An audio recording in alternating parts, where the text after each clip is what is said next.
Hello everyone, welcome back to our channel Kalyani's family vlogs. నేను మీ Kalyani.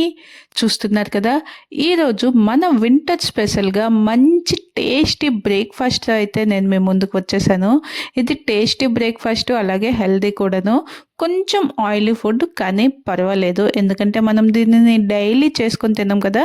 Just అప్పుడప్పుడు ఇంట్లో అందరూ ఉండేటప్పుడు లేదా ఏదైనా హాలిడే రోజు ఇలా చక్కగా ప్రిపేర్ చేసుకుంటే అందరూ ఫ్యామిలీ అంతా కూర్చొని బాగా ఎంజాయ్ చేయొచ్చు.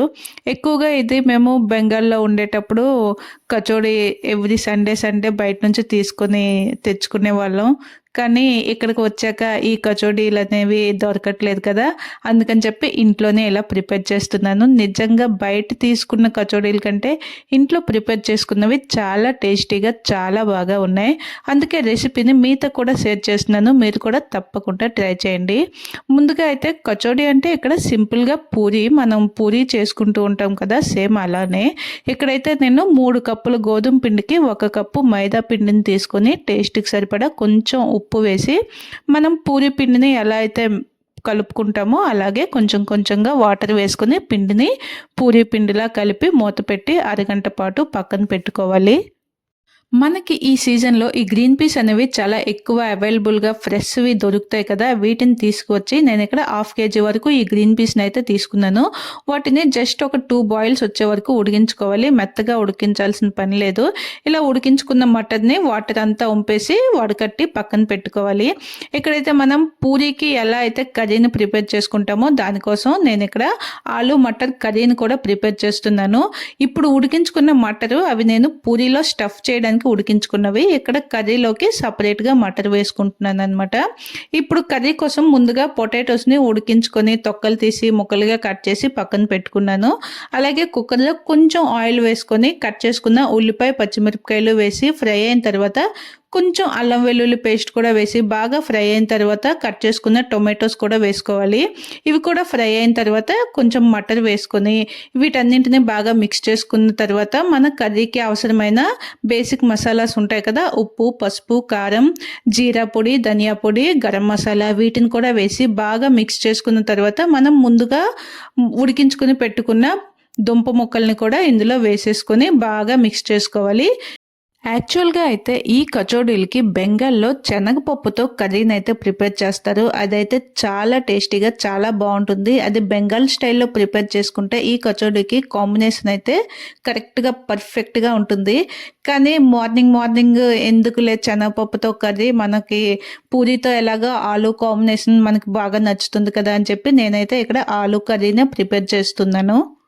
ఇలా బాగా మిక్స్ చేసుకున్న తర్వాత మనకి కర్రీ ఎంత కన్సిస్టెన్సీలో కావాలో అంతవరకు అడ్జస్ట్ చేసుకొని వాటర్ని వేసుకొని బాగా మిక్స్ చేసుకొని కొంచెం ఉడికించుకోవాలి. కాసేపు తర్వాత ఫైనల్గా దీంట్లో కొంచెం అంతా కొత్తిమీర వేసి కర్రీ అయితే రెడీ అయిపోతుంది. దీనిని ఒక పక్కన పెట్టేసుకుందాం.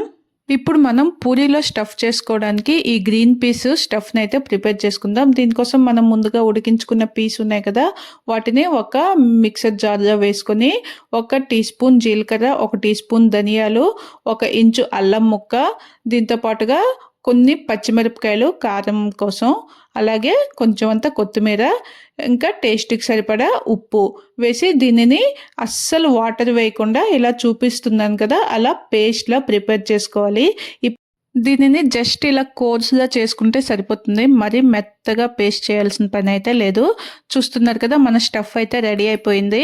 ఇప్పుడు మనం పూరీలు ఫ్రై చేసుకోవడానికి ఒక కడాయి పెట్టి వాటిని డీప్ ఫ్రైకి అవసరమైనంత ఆయిల్ వేసుకొని వేడి చేసుకొని మరొక సైడు మనం చిన్న పూరీ పిండిని ఎలా అయితే తీసుకుంటామో పిండి ముద్దని పూరీ సైజులో ఒక ముద్దని తీసుకొని దానికి ఇలా మన ఫింగర్ తో కొంచెం అంత హోల్లా వచ్చేలాగా ఒక చిన్న బౌల్ లాగా మనం పూజ చేసేటప్పుడు పిండి ప్రమిదలు ఎలా అయితే చేసుకుంటామో అలా కొంచెం అంతా చేసుకుంటే మనం దీంట్లో ఒక గోలీ సైజ్ అంతా మీ గ్రీన్ పీస్ మిక్స్ని అందులో మధ్యలో పెట్టుకొని చూపిస్తున్నాను కదా, అలా చక్కగా క్లోజ్ చేసేసుకొని దీనిని మనం నీట్గా పూరీలు ఒత్తుకునేటట్టు ఒత్తుకోవాలి.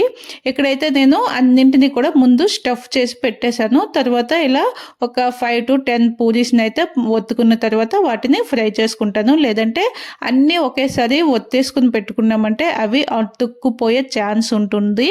అందుకని చెప్పి కొంచెం కొంచెంగా ఒత్తుకోవాలి. ఇలా స్టఫ్ అయితే అన్నింటినీ స్టఫ్ చేసి పెట్టుకుంటే చూస్తున్నారు కదా, మనకి కచోడీలు ఆయిల్‌లో వేస్తే ఎంత చక్కగా ఎంత బాగా పొంగుతూ వస్తున్నాయో, టేస్ట్ కూడా అంతే బాగా ఉంటుంది. నేను వీటిని సాటర్డే మార్నింగ్ బ్రేక్‌ఫాస్ట్‌లోకి ప్రిపేర్ చేశాను కనుక ఆలు కర్రీ అయితే ప్రిపేర్ చేసుకున్నాను. మీరు గనుక నాన్ వెజ్ లవర్స్ అయితే చికెన్ కర్రీతో కూడా ట్రై చేయొచ్చు. చాలా టేస్టీగా ఉంటాయి. మరి ఇంకేంటి, రెసిపీ బాగా నచ్చింది కదా! మరి వీడియోకి ఒక చిన్న లైక్ చేసి మీ ఫ్యామిలీ అండ్ ఫ్రెండ్స్‌కి వీడియోని వెంటనే షేర్ చేయండి. మరి కళ్యాణీస్ ఫ్యామిలీ వ్లాగ్స్ యూట్యూబ్ ఛానల్‌ని సబ్స్క్రైబ్ చేసుకోవడం మర్చిపోవద్దు. ఈ గ్రీన్ పీస్ అంటే ఇష్టపడని వాళ్ళు, తినని వాళ్ళకి ఇలా చేసి పెట్టేయండి. తెలియకుండానే వాళ్ళు కూడా ఇష్టంగా తినేస్తారు.